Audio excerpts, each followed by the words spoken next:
We are live. It's the eve of training camp, Familia. It is. Oh, this is gonna be so awesome. This is gonna be so awesome. It's gonna be a great night tonight, Familia.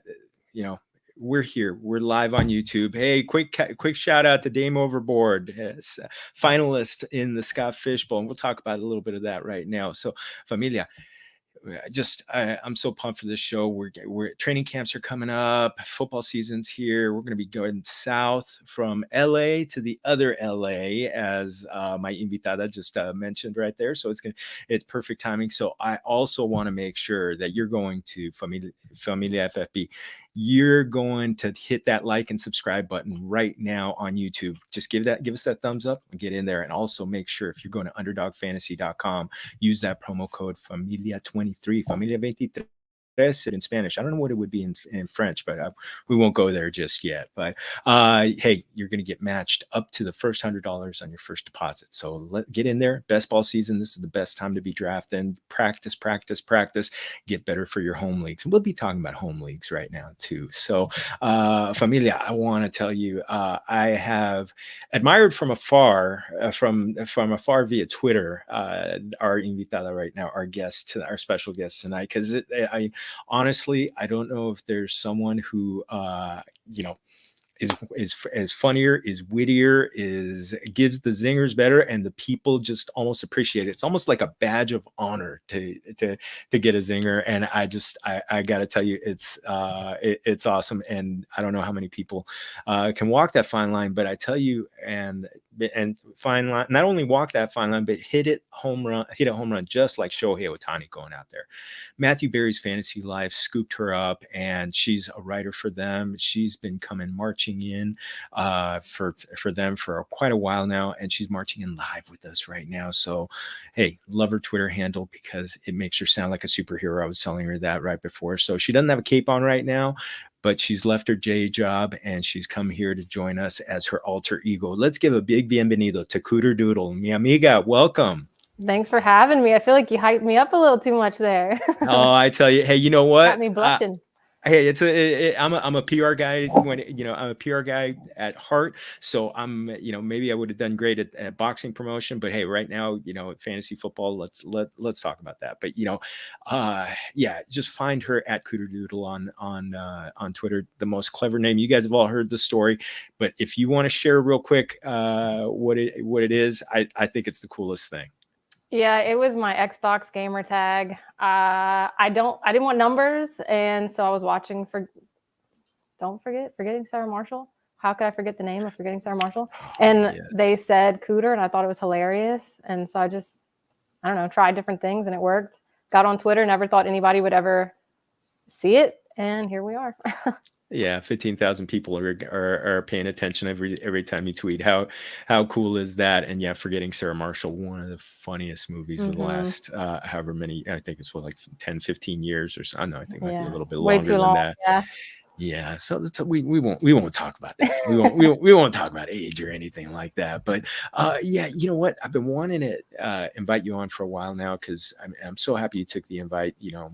With training camps coming up and everything like that, there's so many people coming in from the woodwork who are, kind of the casual players. Now, you're not a casual player. You're a self-avowed degenerate who has mentioned many times that you try and hype up your league mates months in advance, and they're just kind of like, no, it's April or something like that. When I want to get started real quick, going with training camp starting, are there any kind of like non-Saints storylines that you're following going into training camp? Honestly, what I'm most interested about is like the signings or the free agents that are just floating around, because I really get into, I've said this before, but I am at heart just a fan. I don't consider myself necessarily a content creator. So I eat up all the coach speak and all the hype. And like today, whenever they said Russell Wilson's in the best shape of his life, I'm like, you know what? I don't care. I'm going to buy it. Like, I'd love eating all that up. So anything from training camp for me is just like a dose of adrenaline. So I love to hear it, but I am excited to see where some of those free agents fall, because I think some of those pieces might start coming together. Hopefully. I don't know. Some of those running backs that are still floating out there are pretty, especially headed up by Dalvin Cook. That's who I was thinking. Yeah, Cook. Where would you think he's going to land? Oh, I don't know. I have no clue. At this point, there's so much drama too with and rightfully so with the pay and everything that I'm curious to see how it all plays out in the next coming years, honestly. But even today, like Leonard Fournette going to the Patriots and things like that, all those little pieces where I feel like I'm comfortable with people, and then you hear one little thing and I'm like spiraling, so I love to eat it up. I take every little ounce of it. I love to eat it up. Oh, give me all of it. I mean, for me, I'm still kind of kind of like on two sides, still on the baseball side, but also, to have some actual fresh news, to kind of fill the air a little bit and let us know that, Patrick Mahomes is talking about Sky Moore or, I mean, just something that's going to like maybe inch things up on the rankings a little bit. I think it's so much fun. It's so much fun. His football is back. I mean, you talk about it's blistering hot in your neck of the woods. It's summer has hit us with high 90s to triple digits, but it's dry heat, so I'm not complaining too much. Yeah, not too dry here. No. We sometimes try to go to like the practices when they open it to the public and everything, and I don't know if I can do it this summer because it's just been brutal here. So New Orleans, it's rough. The humidity is the problem. It's like 90 something percent. Oh, I mean, that's just different. That's like you're walking into a sauna. So, it really is. It really is.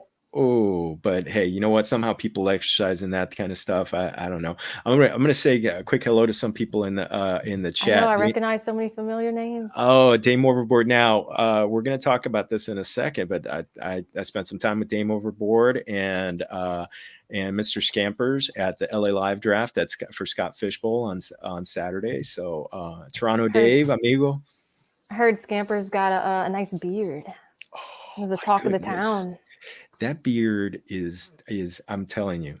Well, gosh, I mean, who could I say it's taller than without offending them? Well, you know what? He's like a brother. Bryce Young or the beard? Yes, it's pretty close. It's pretty close. I think the beard might win a little bit because JL Garofalo was saying, it's like, you're so tall. And I'm like, JL, you're kind of tall too. So so Toronto Dave, another one. HoofTube. Oh my goodness. Look at all the people who are coming out tonight. All the friends. Oh, Mr. Scampers, and by the way, he's in the same division as me, and I've probably cursed his name a half dozen times in the last week because guess where he's drafting right before me, and I think he did it just to spite me, because I think it's almost fun. Linda, I don't know. Yeah, I posted how she had sniped me on. She sniped me on Gibbs. We don't need to talk about it. I had tilted a lot, but at the same time, I will be honest. I kind of like getting sniped because it feels good to get fired up. You know what I mean? Like, I feel like it ignites the chat. People start to get furious. And as much as like, I would love to win all my leagues, but at the end of the day, I really just want to have a good time. And so like all the fury, all of that gets me hyped up. So I love a good snipe, whether it's me doing it or me taking it. It's fine. I did. I think there was only one time that well, we'll get into it, but yes, CooterDoodlery is going to occur. Toronto Dave just keeps adding even more. Yes, great movie. I agree, Toronto Dave. Alberto, bienvenido. Thank you also for jumping on this morning. I was on with RotoWire with Jeff Erickson from RotoWire this morning and did a little extra hype, and they came on and they were saying hello. But man, I am going. I have not booked my flight yet, but I am going for the first time. So I'm excited. That's awesome. That's awesome. Oh my goodness. Look at this. Look at this chat. You guys are bringing it. Yes, I agree that the roller coaster of emotions is just amazing. Knock it off humidity. Yes, I agree with you. Dame, you're we got it plenty good here. I know. And we had the mildest, late spring, June gloom that lasted till about 10 days ago. And so I'm good. Wow, you guys are Jake Trowbridge in the house. Shout out. Jake. Oh, NBL, NBFL in the house. I'm telling you, this is awesome. Familia, you guys are great. Well, you know what? Let's jump into like a little bit of Scott Fishbowl talk. We'll get into the favorite formats in a second, but get the Scott Fishbowl, when it came down to it for you. Well, first off, where did you play, and was it a live draft? No, I didn't do the live draft. It was it's just on Sleeper that we did it. I'm in the Bob's Burgers division. A lot of familiar people that I've interacted with, and some new ones too, so that's fun. So yeah, I drafted 104. No, I say that. I keep saying that. Linda was 104. I was 103. Linda was 104. 103 is kind of like a really interesting. So who went 101 and 102 for you? That's a good question. It was quarterbacks. I ended up with Hurts. Oh, okay. So I ended up taking Hurts, but I was on the fence of taking Kelsey or not, just with the scoring, and I just didn't want to put all my eggs in his basket, so I went Hurts. I'm with you. I had the 101, and so because I just wanted to control the board, it was available, and I wanted to be able to have the first one. Plus, I wanted to be able to trash talk, had long stretches of trash talk, because I was in the same division with, Kendall Valenzuela, Troy King. Kendall, yeah. Oh my goodness. Oh, that's a good group. Oh my goodness, Troy, Laquan. Yeah, that's a great group. Oh, Mr. Scampers in the group, Sam Holt. And Maddie Kroll. Y'all did it live, right? I think I saw pictures. Yeah. Trophy Smack. We were just on fire. We were trash talking each other and just having so much fun. That's great. Oh my goodness. But yeah, and that's where Scampers just kept sniping me every time he went before me. And but yeah, I wanted to control the board. And but yeah, you went Hurts over Kelsey. I like that. He actually fell pretty far. He like in our little 103 chat, people were talking, and he went early in a lot of leagues, but ours he fell, I want to say, to like 107, 108. So wow. I felt kind of good about that, because then I was like, oh, I don't feel so bad that I didn't take him. You know what I mean? Like it's one of those weird feelings where I know it's all psychological, but when you're on the fence about someone and then the person after you doesn't immediately take them, you're like, okay, maybe I made the right choice. But if Linda would have gone Kelsey like immediately, I would have been filled with regret. So thankfully she didn't do that. She can get in my head so quick. Oh man. Who else was in your division? Any other familiar names? Oh yeah. And by the way, Troy definitely made sure to tell Mr. Scampers that Linda said hello, because she'd been wanting to say hello to him for a while. Yeah, but Linda, Emily Kluge, Mr. Scampers. I mean, we got a lot of good ones in there. Simon from FYF. Yeah, we have a lot of good ones in there. It's a fun group. Oh, that is a fun group. That is a fun group. Any other favorite picks that you had out there? I felt pretty good about. I went hardcore wide receiver at first, and I feel pretty good about the running backs that I got. But I was one pick away. Like I said, Linda did it to me. I was like, "Ooh, I'm stacking all these wide receivers. I'm gonna get Gibbs as my RB1," and she took him right before me. So that hurt, because I felt like I would have felt so comfy and happy, but she took him.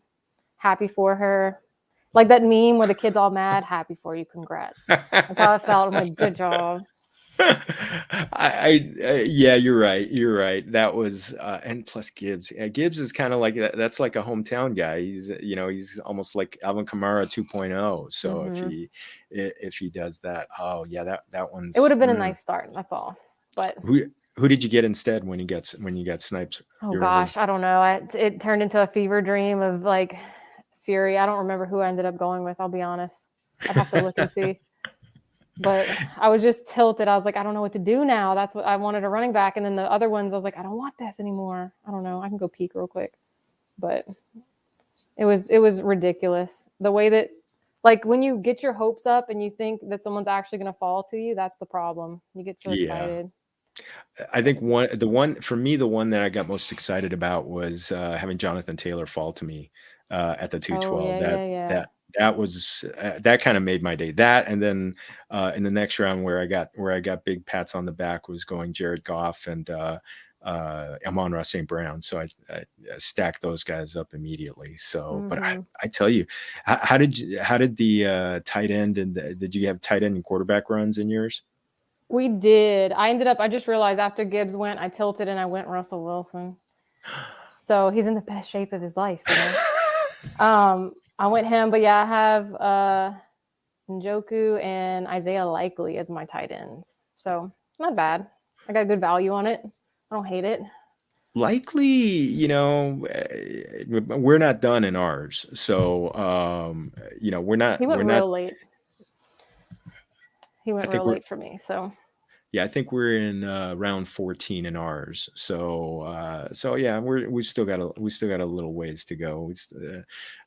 Some people like to go to sleep at night for some reason, and not draft. How dare they? Jeez, I swear. But did you have a specific strategy going in? I am the type that I think I do until literally it starts and I'm at my first pick and everything goes out the window and I'm just like, but, and I start thinking of everything. So no, it's going to happen in my home league too. I know it. I'm going to have all these plans of what I'm going to do and one person's going to snipe me and it's going to throw me off. I'm not strong mentally. That's what I'm trying to say. I'm very weak. And in the home leagues, and those are the ones that you could get tilted even worse. And because they know who you like and they know how like timid or aggressive you are. Because my home league, we have been doing this since, so it's been almost 10 years. I think it's our 9th or 10th year. And so we all know who the person is that's going to make the wild, crazy picks that don't pan out. Like we all know everybody's ins and outs. So yeah, it's fun. It's my favorite league. Well, now you said that's I think you told me offline that's a keeper league. Yeah, so, 2 keeper. It's actually 2. Do you have any players that you're teetering on? Yes. Yeah, maybe you guys can help me. But I was initially kind of excited about having Ramondre Stevenson as a keeper. I think it's like a 4th or 5th round. But then with the stuff today, like I said, I'm going to eat it all up. But I think I can keep Jaylen Warren for a last round pick, which I'm pretty comfy with that. That would be good. And I was supposed to remember this in my head. And then let's see who else. Jaylen Warren was definitely one of them. And I think Shaheed, which I probably won't. That's just a homer pick. But he's a last round keeper that I could have. And let's see. Yeah, it would either be Ramondre for like a 5th round, Jaylen Warren last round, and or Rashid Shaheed last round. So I'll probably just do my 2 last rounds as Warren and Shaheed and just see what comes of it. You know what I mean? Well, I always go with value like that.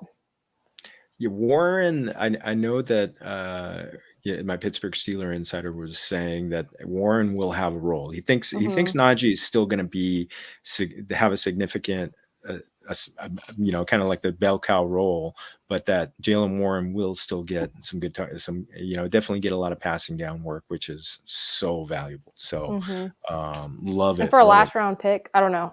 Those are the things I usually go for. I look at just what am I losing to get them. So I'll probably just do that. Oh my goodness. Y'all in the chat, you guys are killing me. This is awesome. Wow. I could just sit here and watch the chat and just, you know, mi amiga, we could just sit here and just kind of laugh at everything everybody's saying. Yeah.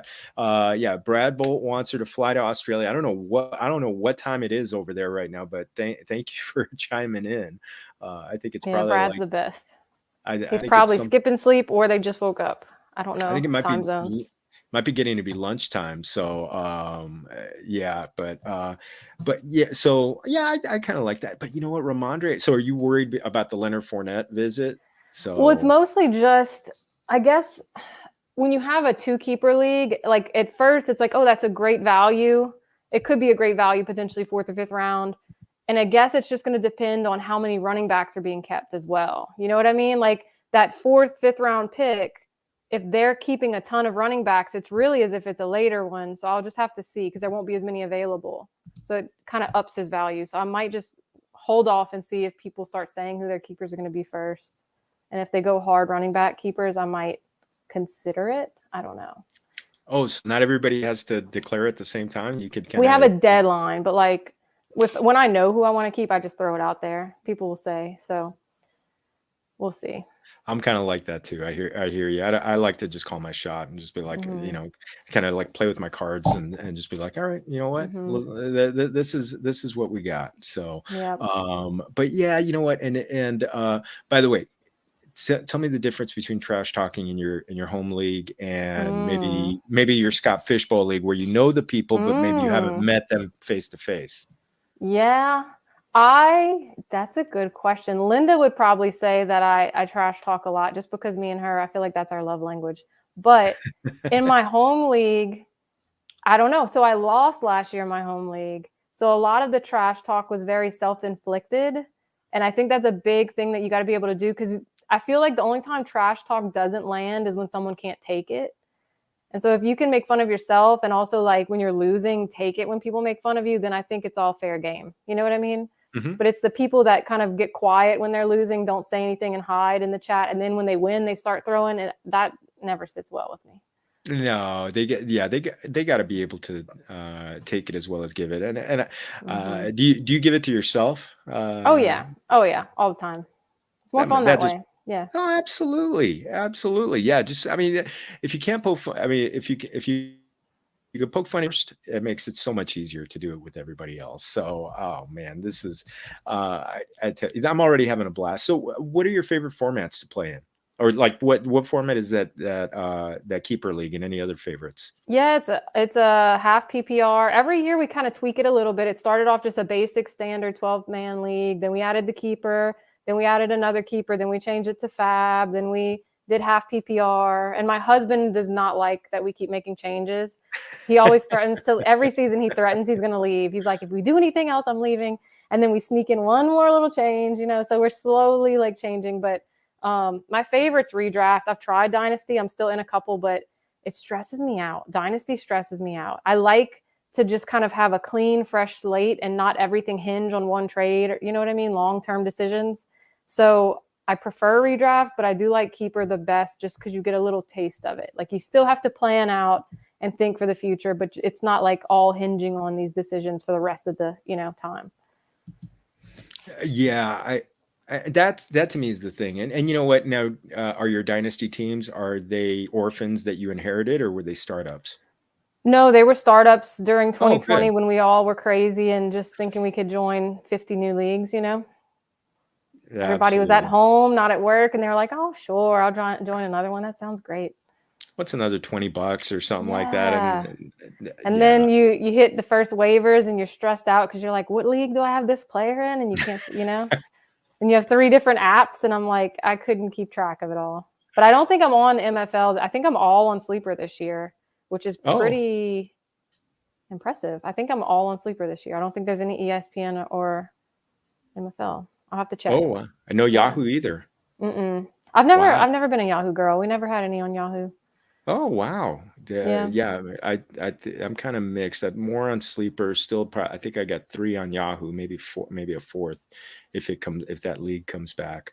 But yeah, my apps. It's nice when it's consolidated, because you can just check it all at once, do everything. And it sounds silly because it's like, what is it to click on a different app, But it's nice to have it all in one place. Oh yeah, to actually psychologically to be like, or if you're doing it desktop, it's like, oh, I got to open up a whole new window.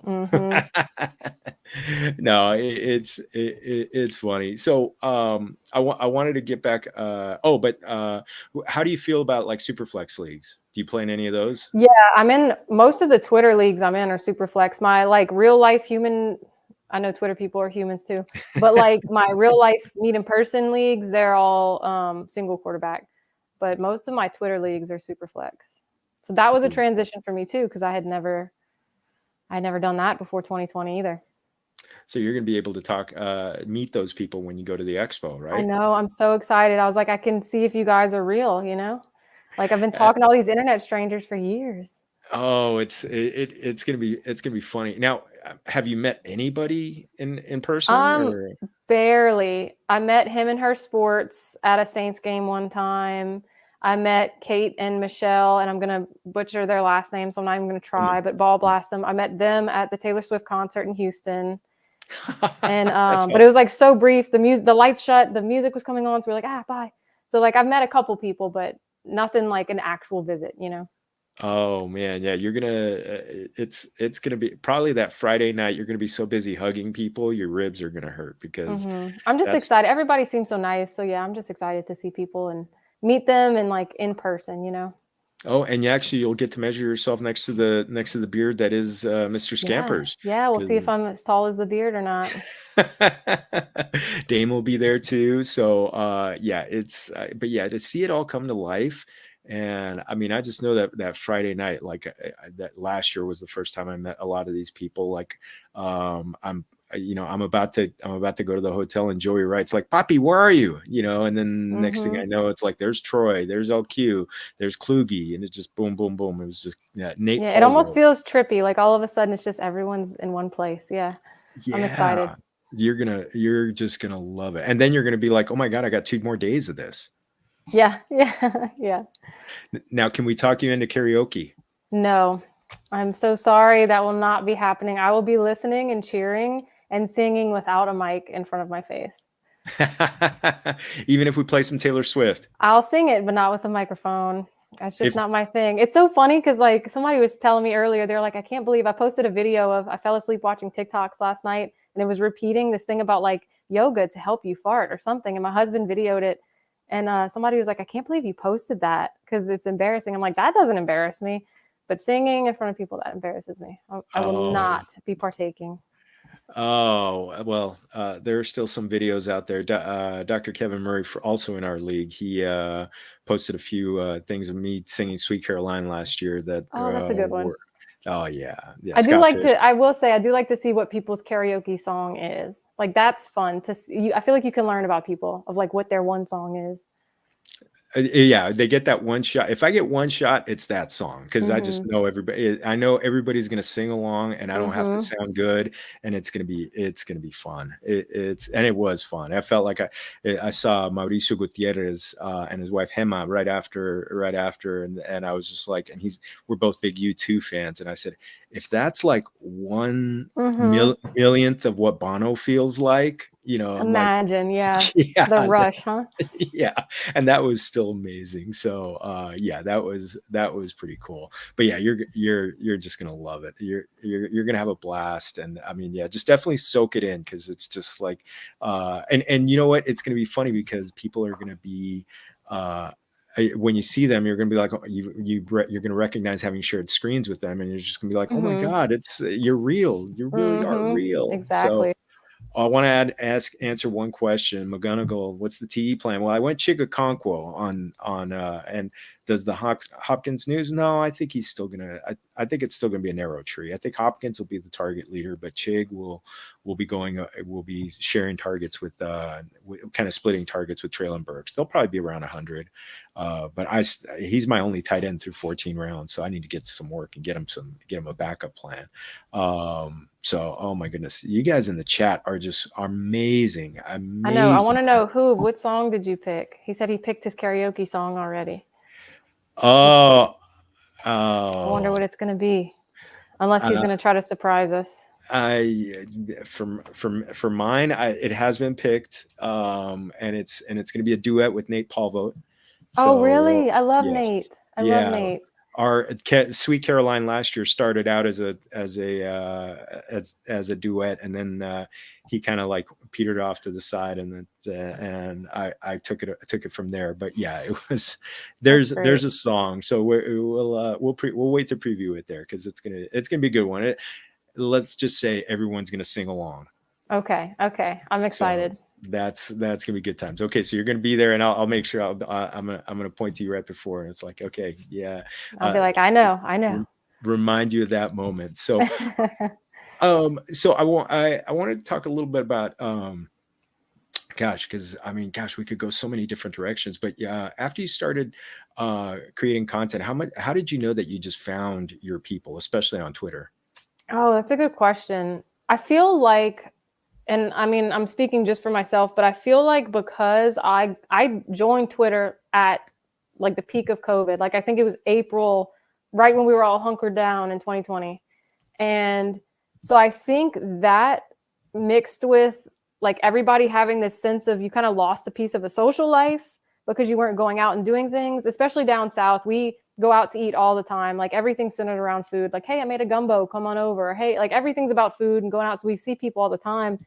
And to not have that, I feel like I kind of like filled that void with my Twitter people. And it just so happened to be, you know, like Mike, Daddy's Home, and Troy and Linda and all these people. And I don't know, like everybody just group chats. They were all nice, you know, and I don't know. I guess we just all found each other. I don't know. I don't know how to even, it just seemed like a whirlwind. But then I was thinking the other day, like, how have I not met some of these people? I've been talking with them for 3 years. You know, it's kind of crazy when you think about it.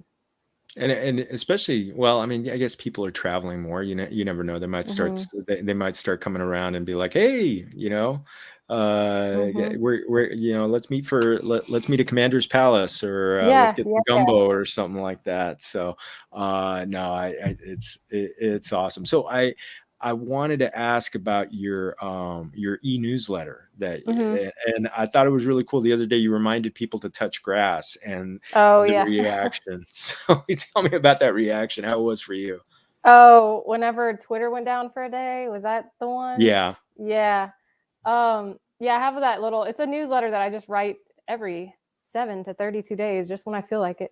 But there's no schedule. It's just like my little creative side. But I don't know. It was funny because Twitter was down for a day, and I love the collective chaos, I guess, when we're all going through something together. I enjoy it. Like at the end of the day, I don't think anybody was that worried about Twitter as much as we were all just like feeding off of the frenzy.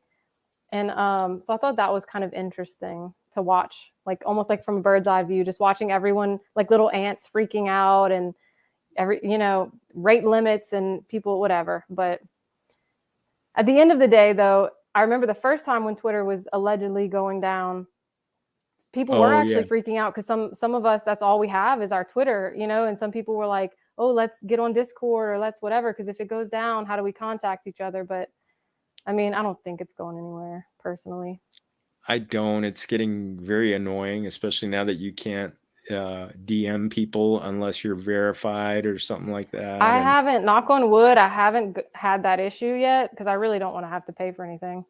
I haven't had any issues with that. I don't know how that works. I haven't looked into it, but I mean, there are people, yeah, it's crazy. People have I have people who, like, just because they follow me, I can DM them, but oh God, but if they don't follow me, you know, I can't DM them. It's so utterly annoying. So, well, let's talk about happier things. You know, by the way, I did want to say, getting back to the expo real quick, that tweet you had about zip lining just had the expo just yeah, I won't be drafting. I'll just be zip lining. Yeah, just let's go. You know, and but I want to ask one question about CooterDoodle, the handle. Does it kind of feel like a secret identity that comes on after you leave your in real life job? That's a good question. Recently I did tell my real life boss about it. And really? So that was interesting because it did feel weird to Not that I'm different. Like I don't say things well, I guess I am different. I have like a professional side. We all do, right? But it did feel weird to be like, oh, by the way, I'm also really into fantasy football. You know what I mean? Like that did kind of feel weird. Was your boss into football or fantasy football? Oh yeah, his kids are into it and stuff too. So he knew Matthew Berry. He's like, wait, what? You know him? And I'm like, yeah, a little bit, you know. And so yeah, it was cool. It was cool to like just say, I don't know, because we don't talk about football at work, you know, and all that stuff. So it was neat to kind of dip my toes into that and talk about it. Oh, but yeah, okay. So yeah, he didn't say, "Oh, I follow you." How mind blowing would that have been? Yeah, no. He asked what my name was, and I was like, just don't judge me. Don't judge me. And I say really stupid things. So. But you know what? They hit home. By the way, I do want to understand the single hot dog on the grill. Oh, I don't know. I don't know. I just literally posted something stupid, but I love grilling. I hate cooking, but I've learned in the last year that I really love grilling. So that's been my thing. I might get over it eventually, especially now with the heat. It's been not as pleasant, but I don't know. It's fun. It's healthier. And it's, you know what, beer's going to definitely be involved. So that's Oh a, yeah. that's a You good part of it. gotta have a little light beer while you're on the grill.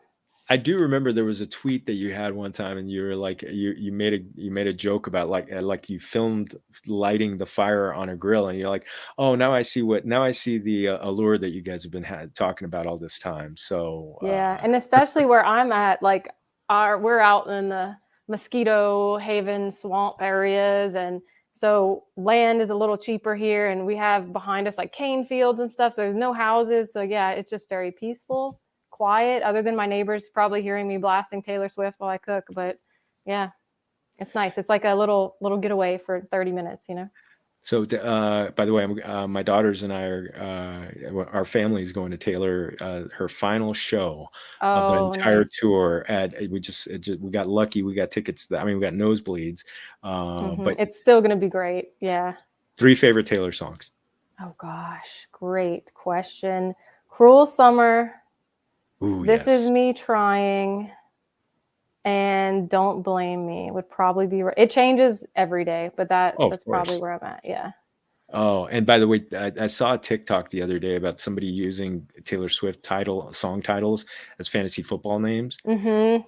I will name a team all too well this year. Yep. That one. That's great. That one's it's got to be a Tua team too. So I got to get a Tua team. I'm gonna call it that. So yeah, that one's gonna be good. So now you're a Saints fan. Mm-hmm. Were you living there when they won the Super Bowl? Oh yeah.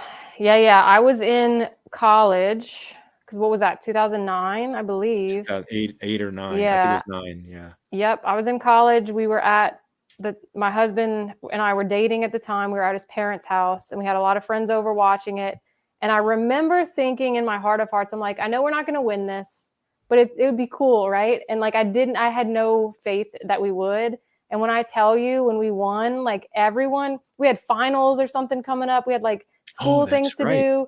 We had stuff going on and everyone was like, we don't care. We're going to the bar. And like nobody even called anyone. We just all knew we're going to that one bar that we all go to. Everyone showed up. We stayed, like it was crazy. It was fun.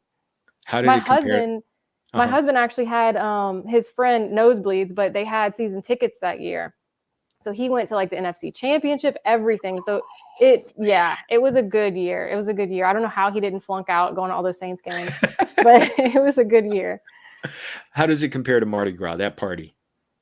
Oh, hot take. I'm not a huge Mardi Gras fan. Like I guess living here, you become jaded to it and it becomes a little, you know what I mean? But the crowds, it's hot, it's loud. I've been hit many a times with a bead to the face and that's painful.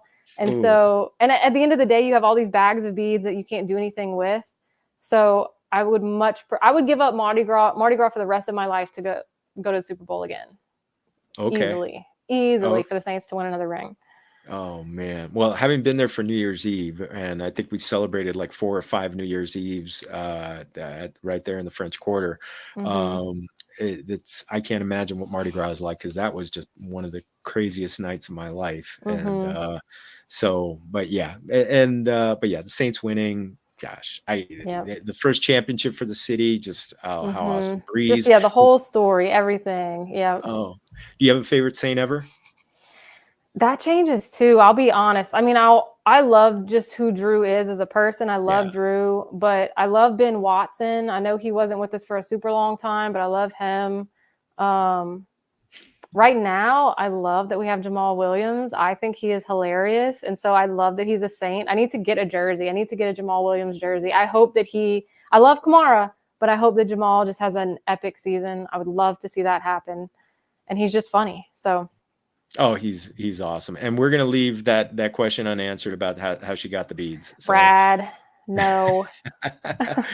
Oh, so Dame has this question. Is the best time to visit New Orleans right after Mardi Gras?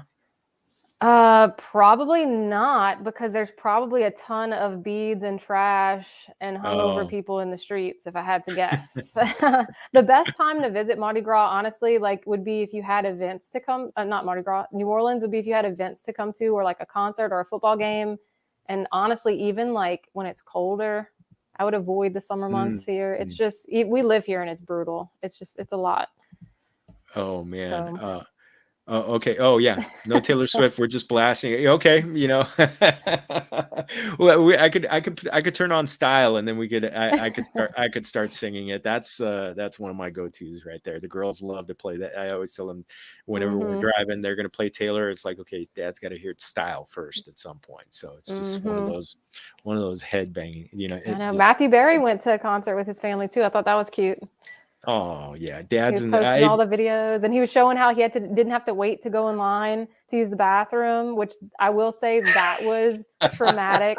The amount of women in line, there's a panic that sets in around like the threshold where you feel like I've only got maybe 5 minutes before this might just start dripping down my leg, and you see 50 women and they're all taking their time, and there is a moment that you're just like, oh my God, I should have not drank any liquid today. But thankfully, let your family know that like as soon as the music comes on, the lines are gone. So if they can wait, just wait till the music comes on. And you're right. We saw the Reputation tour, and I couldn't believe that there was we were at the Rose Bowl, 60,000 people. I had no line. I had no line for anything. And so, yeah, we're gonna pick. I think we figured out like picking the last 3 minutes of the 10-minute version of All Too Well is probably a good time to go to the bathroom. So those not for me. I would not want to miss a single second of that. But there are definitely songs there was one I looked at the set list and I picked. I'm like, this is my bathroom break. This one right here I can miss. But I literally ran and came back.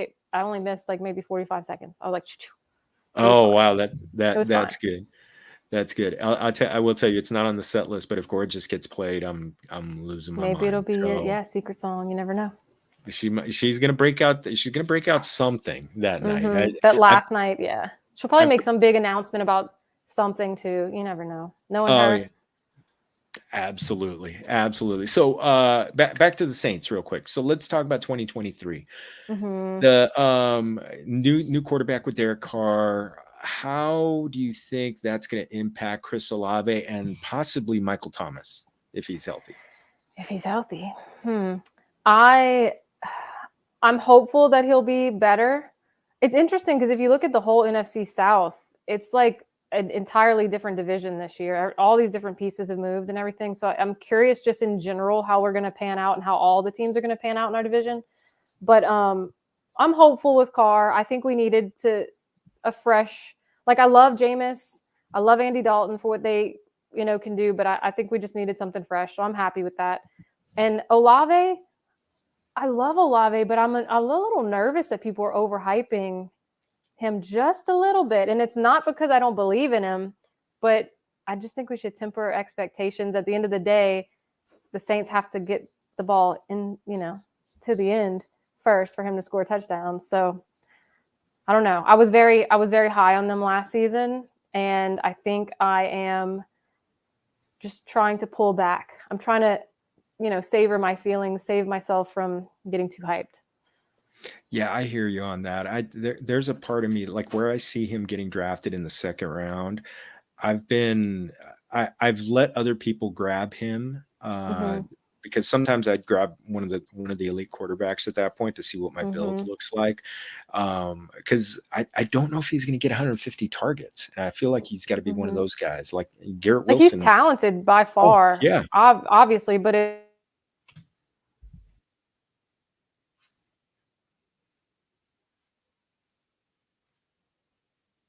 you could probably find a clip of me saying, oh, they're all a steal at ADP. You know what I mean? And I was just so hyped up on them and injuries and everything. It just didn't pan out. And so I'm keeping myself just I'm hopeful, but I'm trying not to get too excited. I just want us to do well and not embarrass ourselves. I think back to that clip of Andy Dalton walking away sad as like the Atlanta player. You know what I mean? I'm just like all those flashbacks. I don't want that to happen again. That's yeah, she's definitely back. Yeah, you know what? I hear you on that. Gosh, I mean, and Derek Carr, I mean, the thing I do like about Derek Carr is, and that we saw it last year, he definitely fed Devontae Adams. So he's got the number one guys, so he's gonna take his shots. So we'll see. So we got a question from Alberto. Thoughts on I like Juwan Johnson? Juwan. I like Juwan Johnson. Are they going to be weird about it and throw Taysom Hill some weird plays? Probably, but I do like Juwan. I haven't really drafted him, but I'm happy with him being on the Saints, and I'd like to see what happens this year with Carr. Because you think about it, Carr did great with Waller, so I don't know. We'll see.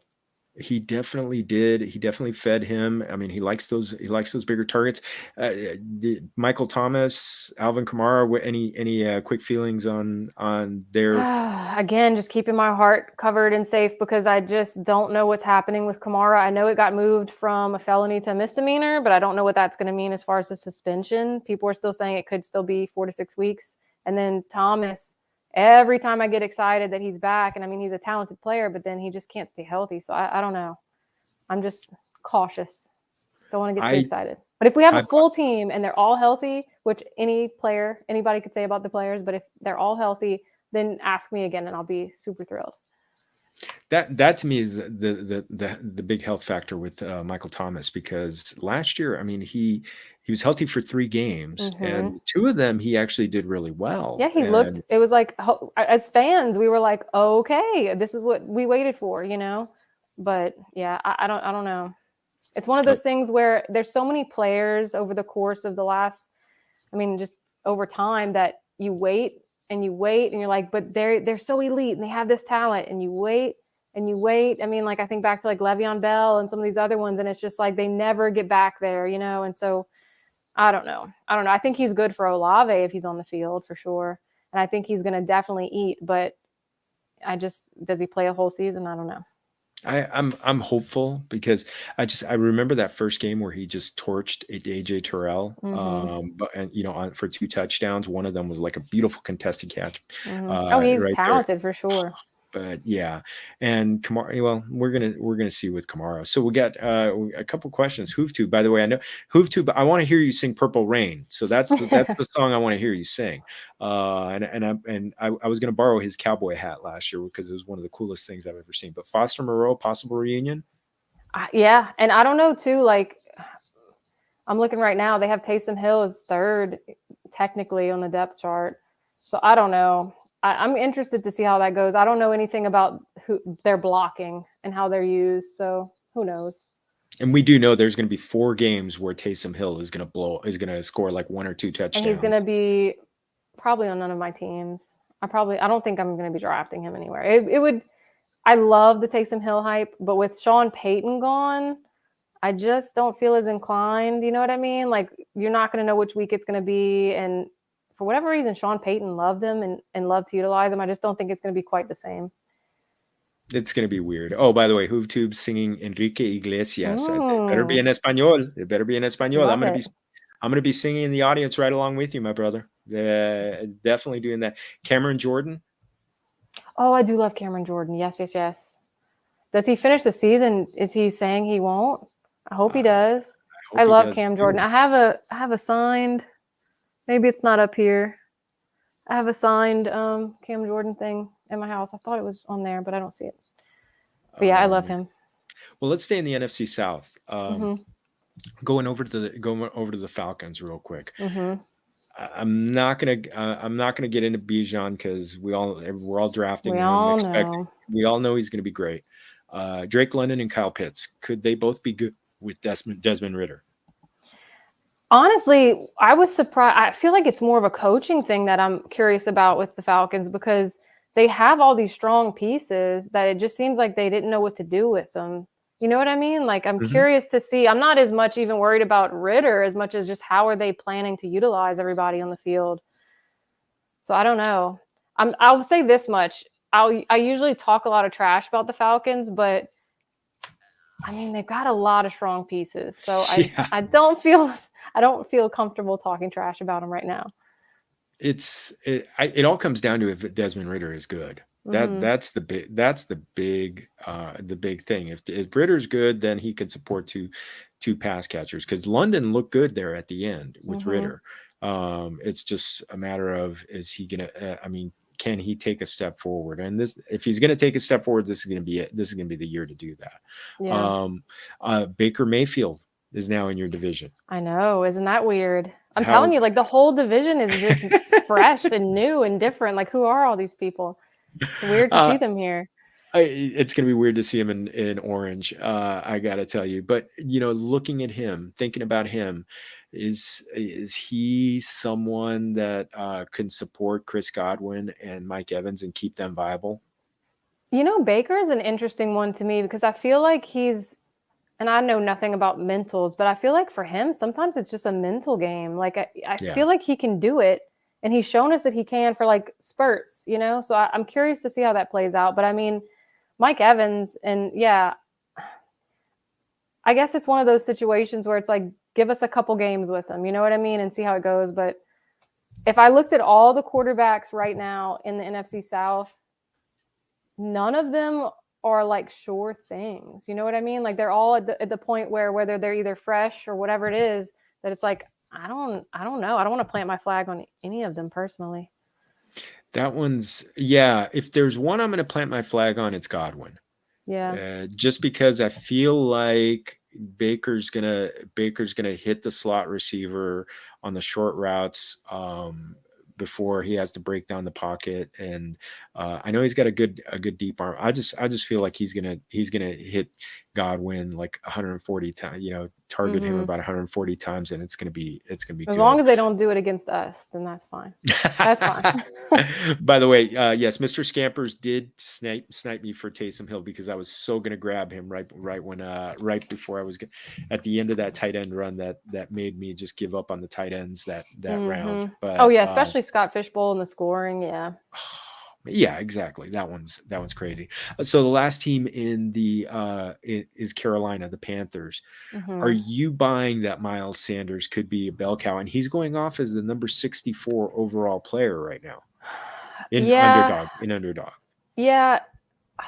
I don't hate it. He's one of those guys that I feel like it just is going to depend. Like if I draft him, it's truly going to just depend on how comfortable I'm feeling with the rest of my pieces. You know what I mean? But I don't hate it. I kind of like Miles Sanders right there.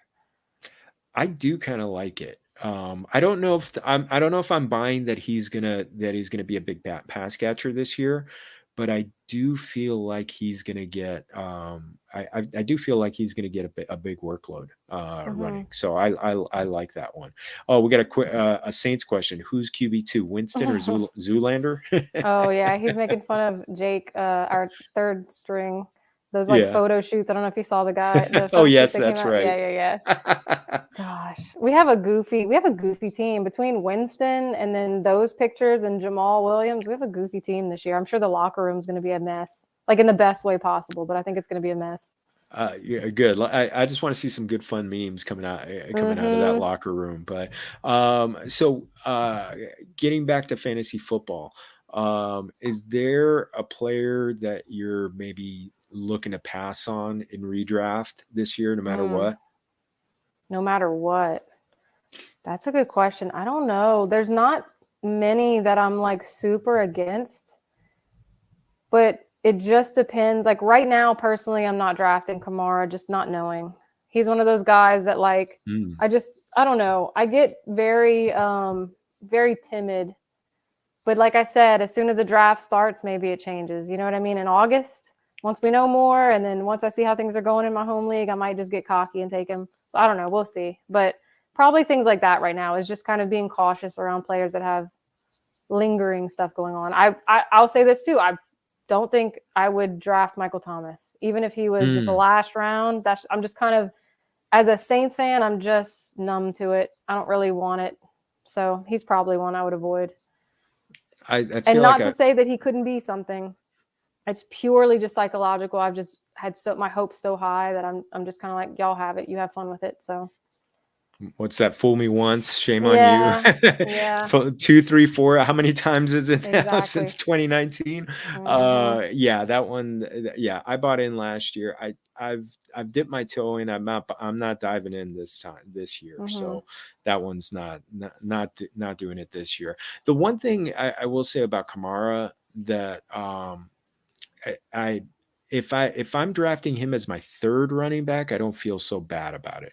Mm-hmm. I don't think I'd draft him as my top 2 running backs. Yeah, and Because that's the thing. If you're safe and comfy, you might be willing to take the risk on that. But I don't know. I really am curious to see how that plays out. So is there anybody you're tapping no matter what? I don't think so. I'm very disappointed because in my home league, I have the 101, but I've already been told that the guy with Justin Jefferson is keeping him. So that's very infuriating. So yeah. Who would be your 102? I don't know, probably Chase, and I have to go see if somebody's going to keep him. That's the thing about keeper leagues is like at the end of the day, the early round picks really aren't as valuable as you think because all these great players can get kept, Yeah, it might be. Well, you never know. Bijan might be the best pick at because of people who are picked. I'll have to see. Yeah, you heard it here first, guys. Don't lose in your home leagues. Don't lose. Breaking news. That's gonna be, believe me, Familia, that's gonna be a YouTube short at some point. Once I figure out how to do YouTube shorts. Yeah, that one's good. That one's good. So, when you're in redraft, we talked about the formats that you like. Is there a draft strategy that you like? Britt Flynn and I did a show a couple weeks ago talking about anchor RB. Do you want to go robust, heavy, zero RB? Any particular strategies? I used to be very vocally against zero RB just for fun. Not that I really felt that strongly about it. But I'll probably, if you're listening, home league, don't. But like, I probably am not going to go hard on running back first, unless it just depends on how everything falls and who's keeping what. You know what I mean? But I like to stream a lot too, like with tight ends. I'm a streamer with tight ends. Last year I went Kelsey in a lot of leagues, and that was nice. It paid off. But I don't think I'm going to do that again this year. Yeah, you know what? It's hard to love your roster construction if you're picking Kelsey that high, and it's like it limits you on things that you can do. So I hear you on that. And it was fun, and I did it, and when I'm telling you, I did it a lot last year in a lot of different leagues, and it paid off, and it was great. But had it not, it would have hurt. So I doubt I do that again. I'll probably just stream tight ends again. Yeah, what was it last week? Last week I was doing a super flex draft where it was tight end premium, and it was like, and I was picking at the end of the first round, and I did take Kelsey at that point because it was just too valuable, but I had to get, but Dak was my quarterback one, which I don't know how I'm going to feel about that one. So, yeah, you know what? I do remember seeing you poke some fun at zero RB drafters. I think it was around this time last year, and it cracked me up. So I think it was around that time I said, okay, I got to do a show with her at some point. So yeah, but honestly, anything I say on Twitter, I probably just in that moment felt it, but it's not necessarily like I'm really, I don't know. I'm not like die hard on anything. Like you'll see me switch favorite players that I'm rooting for and like positions that I'm rooting for. I'm a fan. I just have fun. Like I said, I eat it all up. So it switches all the time. Well, let's talk eating real quick. Okay. As I mentioned, New Orleans is my favorite eating city in the world. I've been there twice, as I mentioned. Favorite dishes that I mean, it just doesn't have to be in New Orleans, but it could be Southern dishes. Favorite dishes that you've had. I will say this.